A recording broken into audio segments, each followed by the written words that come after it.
Chapitre 71. Parabole de l'intendant infidèle. Une grande foule attend le maître, disséminée tout en bas des pentes d'une montagne presque isolée. Elle émerge d'un entrecroisement de vallées qui l'entourent et desquelles ces pentes surgissent, ou plutôt bondissent, escarpées, presque à pic, en certains endroits vraiment à pic. Pour arriver au sommet, un sentier taillé dans la roche calcaire qui en certains points érafle les pentes de la montagne en faisant des lacets et se trouve parfois pris entre la paroi abrupte de la montagne et un précipice. Ce sentier raboteux, d'une couleur jaunâtre qui tend presque au rouge, semble un ruban jeté dans la verdure poussiéreuse de buissons bas et épineux. Je dirais que les feuilles sont elles-mêmes des piquants qui couvrent les pentes arides et pierreuses, fleurissant çà et là en une fleur vivace de couleur rouge-violet, semblable à un panache ou à un flocon de soie arraché aux vêtements de quelque malheureux passé par cette roncerie. Ce revêtement tourmenté, fait de pointes épineuses, d'un vert glauque, triste comme s'il était couvert d'une cendre impalpable, se répand par bandes même au pied de la montagne et sur le plateau, entre ce mont et d'autres monts, tant au nord-ouest qu'au sud-est, alternant avec les premiers emplacements où il y a de l'herbe véritable et de véritables arbustes qui ne soient pas torture et inutilité. Les gens sont campés là, attendant patiemment la venue du Seigneur. Ce doit être le jour d'après le discours aux apôtres, car la matinée est fraîche et la rosée n'est pas encore évaporée sur toutes les tiges. Il en est ainsi surtout dans l'ombre où elle embellit les épines et les feuilles et change en flocons diamantés les fleurs bizarres des arbustes épineux. C'est certainement l'heure de beauté pour la triste montagne. En effet, aux autres heures, sous le soleil impitoyable ou dans les nuits de lune, elle doit avoir l'aspect horrible d'un lieu d'expiation infernale. À l'est, on aperçoit une riche et grande ville dans la plaine très fertile. On ne voit pas autre chose de cette côte encore basse où sont les pèlerins, mais au sommet, l'œil doit jouir d'une vue incomparable sur les régions voisines. Je crois qu'à cause de l'altitude de la montagne, elle doit s'étendre sur la mer Morte et les régions à l'est de celle-ci, comme aussi jusqu'aux chaînes de la Samarie et à celles qui cachent Jérusalem, mais je ne suis pas allé au sommet, aussi. Les apôtres circulent dans la foule, essayant de la tenir tranquille et en ordre, de placer les malades aux meilleurs endroits. Ils sont aidés par des disciples, peut-être ceux qui travaillent dans la région et qui avaient conduit près des confins de la Judée les pèlerins désireux d'entendre le Maître. Jésus apparaît tout à coup dans son habit de lin blanc, enveloppé de son manteau rouge pour concilier la chaleur des heures ensoleillées avec la fraîcheur des nuits qui ne sont pas encore des nuits d'été. Il regarde, sans être vu, les gens qui l'attendent, et il sourit. Il semble arriver par derrière le mont de faible altitude qui est à l'ouest, et il descend rapidement par le sentier difficile. C'est un enfant qu'il aperçoit le premier. Peut-être a-t-il suivi un vol d'oiseaux dans les buissons, et qui se sont envolés effrayés par une pierre qui a roulé d'en haut, ou peut-être Jésus a-t-il attiré son regard. Le voyant, il crie en sautant sur ses pieds « Le Seigneur !» Tous les gens se retournent et voient Jésus qui est maintenant à peu de distance, 200 mètres au maximum. Il s'apprête à courir vers lui, mais il fait un geste et de sa voix qui arrive nettement, peut-être renforcée par l'écho de la montagne, il dit « Restez où vous êtes !» Et toujours souriant, il descend vers ceux qui l'attendent, en s'arrêtant au point le plus élevé du plateau. De là, il salue. La paix à tous, et avec un sourire particulier, il répète le salut aux apôtres et aux disciples qui se serrent autour de lui. Jésus est d'une beauté radieuse. Avec le soleil qui éclaire son visage et la côte verdâtre de la montagne en arrière, on dirait une vision de rêve. Les heures passées dans la solitude, quelques faits ignorés de nous, peut-être un débordement sur lui des caresses paternelles, je ne sais quoi, accentuent sa toujours parfaite beauté, la rendent glorieuse et imposante, pacifique, sereine, je dirais joyeuse, comme qui revient d'un rendez-vous d'amour et emporte avec lui la gaieté dans tout son aspect, dans son sourire, dans son regard. Ici, le reflet de ce rendez-vous d'amour qui est divin se communique au dehors. C'est multiplié par cent et par cent ce qui se voit après le rendez-vous d'un pauvre amour humain.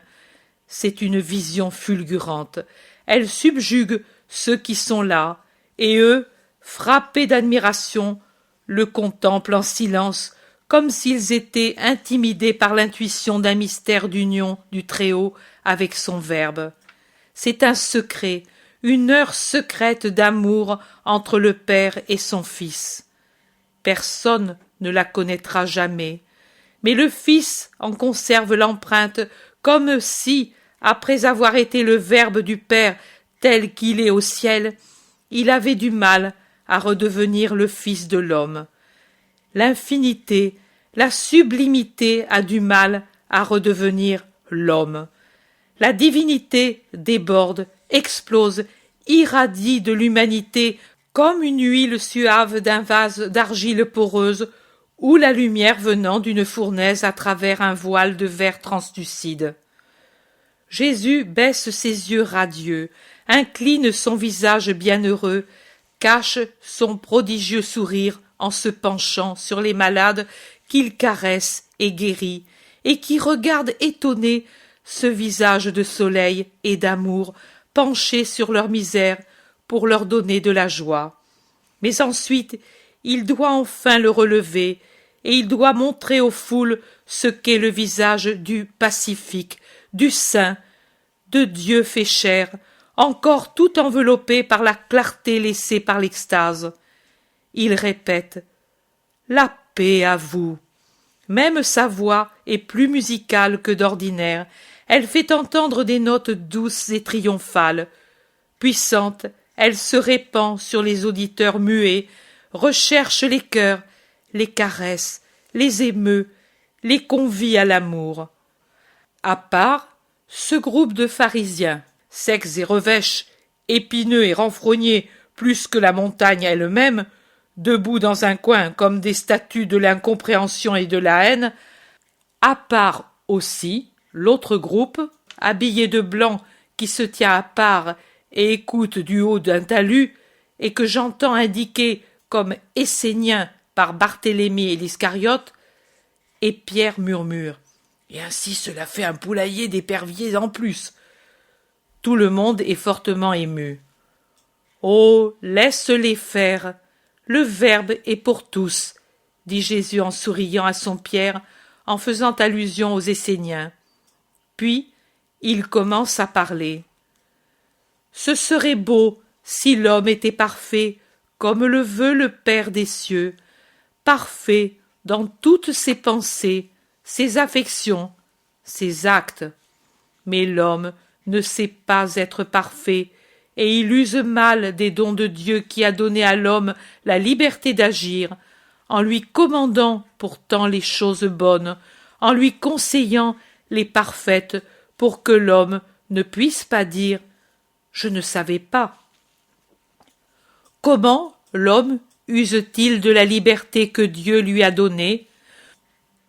Comme pourrait en user un enfant pour la plus grande partie de l'humanité, ou comme un sot, ou comme un criminel pour le reste de l'humanité. Mais ensuite vient la mort, et l'homme est soumis au juge qui lui demandera sévèrement « Comment as-tu usé et abusé de ce que je t'avais donné ?» Terrible question. Comment alors paraîtront moins que des fétus de paille les biens de la terre, pour lesquels si souvent l'homme se rend pécheur. Pauvre d'une indigence éternelle, dépouillé d'un vêtement que rien ne peut remplacer, il restera humilié et tremblant devant la majesté du Seigneur, et il ne trouvera pas de mots pour se justifier. Sur la terre, en effet, il est facile de se justifier en trompant les pauvres hommes, mais au ciel, il est impossible de tromper Dieu. Jamais. Et Dieu ne s'abaisse pas à des compromis. Jamais. Comment alors se sauver? Comment faire servir au salut tout, même ce qui est venu de la corruption, qui a enseigné les métaux précieux et les gemmes comme instruments de la richesse, qui a allumé les désirs de puissance et les appétits charnels?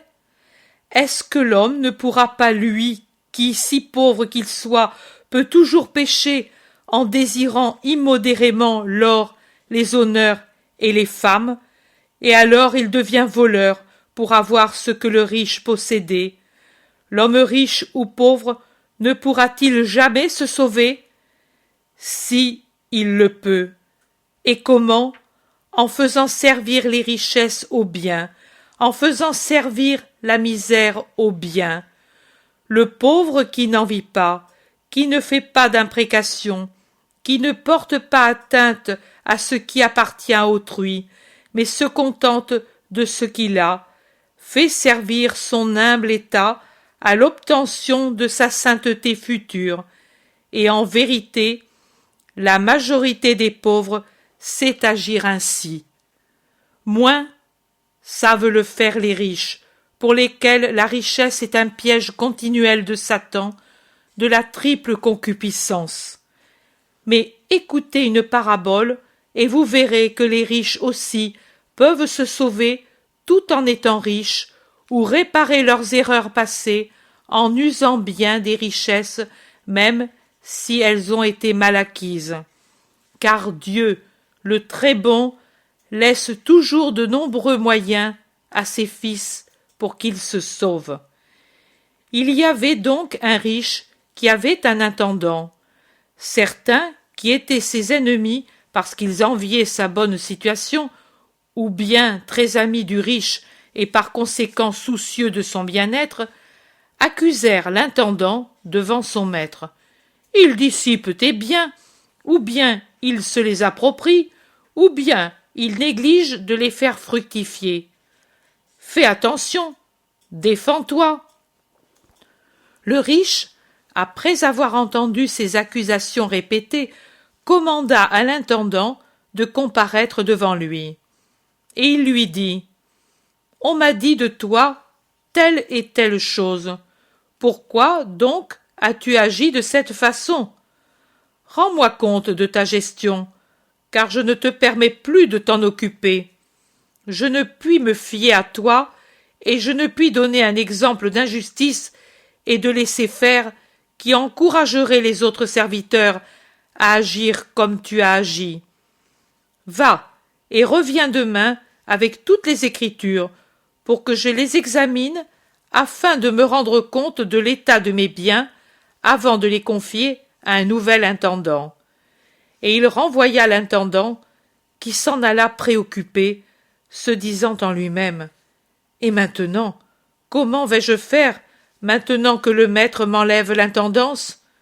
Je n'ai pas d'économie, parce que, persuadé comme je l'étais de l'échapper belle, je dépensais tout ce que je prenais.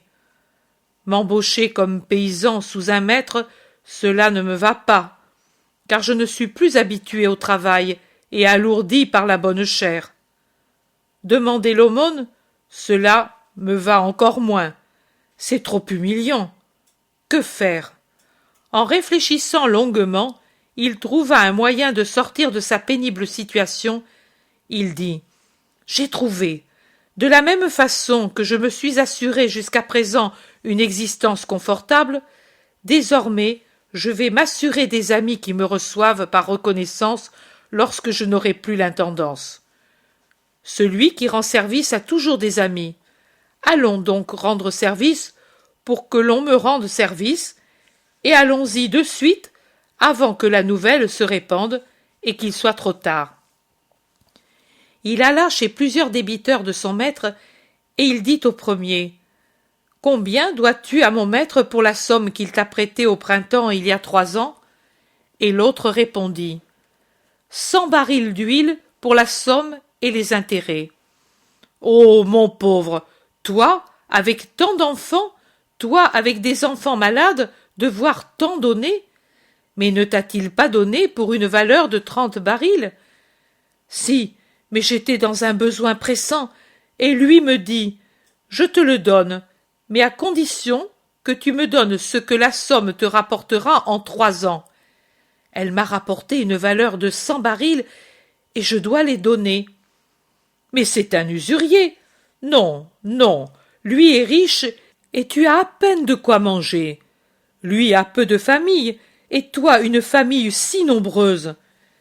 Écris que cela t'a rapporté 50 barils, et n'y pense plus. Je jurerai que c'est vrai, et tu en profiteras. »« Mais tu ne me trahiras pas, s'il vient à savoir. »« Penses-tu? Je suis l'intendant, et ce que je jure est sacré. Fais comme je te dis, et sois heureux. » L'homme écrivit, signa, et il dit: « Sois béni, mon ami et mon sauveur. Comment t'en récompenser? Mais en aucune façon. Mais si à cause de toi je devais souffrir et être chassé, tu m'accueillerais par reconnaissance. Mais bien sûr, tu peux y compter. » L'intendant alla trouver un autre débiteur auquel il tint à peu près le même discours. Celui-ci devait rendre 100 boisseaux de grains, car pendant 3 années, la sécheresse avait détruit ses récoltes et il avait dû emprunter aux riches pour nourrir sa famille. « Mais tu n'y penses pas. Doubler ce qu'il t'a donné? Refuser le blé? Exiger le double de quelqu'un qui a faim et a des enfants, alors que les vers attaquent ses réserves trop abondantes? Écris 80. Mais s'il se souvient qu'il m'en a donné 20, et puis 20, et puis 10? Mais que veux-tu qu'il se rappelle? C'est moi qui te les ai donnés, et moi je ne veux pas m'en souvenir. Fais ainsi, et tire-toi d'affaire. Il faut de la justice entre pauvres et riches. Pour moi, si j'étais le patron, je n'en réclamerais que 50, et peut-être même je t'en ferais cadeau. » « Tu es bon, si tout le monde était comme toi. Souviens-toi que ma maison est pour toi une maison amie. » L'intendant alla chez les autres avec la même méthode, se déclarant prêt à souffrir pour remettre les choses en place avec justice, et promesses d'aide et de bénédiction vinrent sur lui. Rassuré pour l'avenir, il s'en alla tranquillement trouver le maître qui, de son côté, avait filé l'intendant et découvert son jeu. Il le loua pourtant en disant: « Ta manière d'agir n'est pas bonne, et je ne l'approuve pas. Mais je loue ton adresse. En vérité, les enfants du siècle sont plus avisés que ceux de la lumière. Et ce que disait le riche, moi aussi je vous le dis. La fraude n'est pas belle, et pour elle je ne louerai jamais personne, mais je vous exhorte à être au moins comme les enfants du siècle, avisés avec les moyens du siècle, pour les faire servir de monnaie pour entrer dans le royaume de la lumière, c'est-à-dire avec les richesses terrestres, moyens injustement répartis et employés pour acquérir un bien-être passager, sans valeur dans le royaume éternel. Faites-vous-en des amis qui vous en ouvriront les portes. Faites du bien avec les moyens dont vous disposez. Restituez ce que vous ou d'autres de votre famille ont pris indûment. Détachez-vous de l'affection maladive et coupable pour les richesses, et toutes ces choses seront comme des amis qui, à l'heure de la mort, vous ouvriront les portes éternelles et vous recevront dans les demeures bienheureuses. Comment pouvez-vous exiger que Dieu vous donne ces biens paradisiaques s'il voit que vous ne savez pas faire bon usage même des biens terrestres? Voulez-vous, supposition impossible, qu'il admette dans la Jérusalem céleste des éléments dissipateurs? Non, jamais. Là-haut, on vivra dans la charité et la générosité et la justice. Tous pour un et tous pour tous. La communion des saints est une société active et honnête. C'est une société sainte. Et il n'y a personne qui puisse y entrer s'il s'est montré injuste et infidèle. Ne dites pas « là-haut nous serons fidèles et justes, car là-haut nous aurons tout sans crainte d'aucune sorte ». Non, qui est infidèle dans les petites choses serait infidèle même s'il possédait le tout, et qui est injuste dans les petites choses est injuste dans les grandes. Dieu ne confie pas les vraies richesses à celui qui, dans l'épreuve terrestre, montre qu'il ne sait pas user des richesses terrestres. Comment Dieu pourrait-il vous confier un jour au ciel la mission de soutenir vos frères sur la terre quand vous avez montré que vous ne savez que soutirer et frauder ou conserver avidement? Il vous refusera donc votre trésor, celui qu'il vous avait réservé, pour le donner à ceux qui ont su être avisés sur la terre, en faisant servir à des œuvres justes et saines ce qui est injuste et malsain. Personne ne peut servir deux maîtres, car il appartiendra à l'un ou à l'autre, ou bien il haïra l'un ou l'autre. Les deux maîtres que l'homme peut choisir sont Dieu ou Mammon. Mais si vous voulez appartenir au premier, vous ne pouvez revêtir les uniformes, écouter la voix, employer les moyens du second.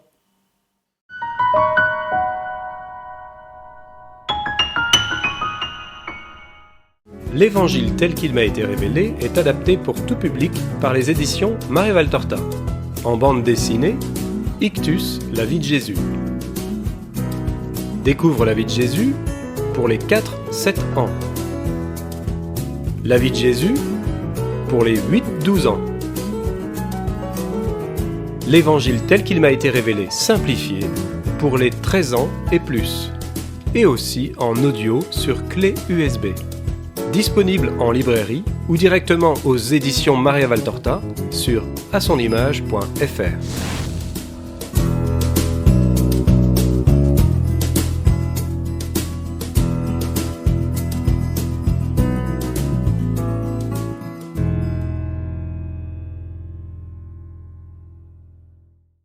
L'intérêt pour les écrits de Maria-Valtorta ne cesse de grandir. Et les fruits récoltés, vocation, conversion, sont immenses. Visionnaire de la vie du Christ, de la conception de Marie jusqu'au début de l'Église, sa description des personnages, de leur psychologie, la précision des lieux où ils évoluent, des coutumes et mœurs de l'époque, est proprement sidérante et à ce jour inégalée.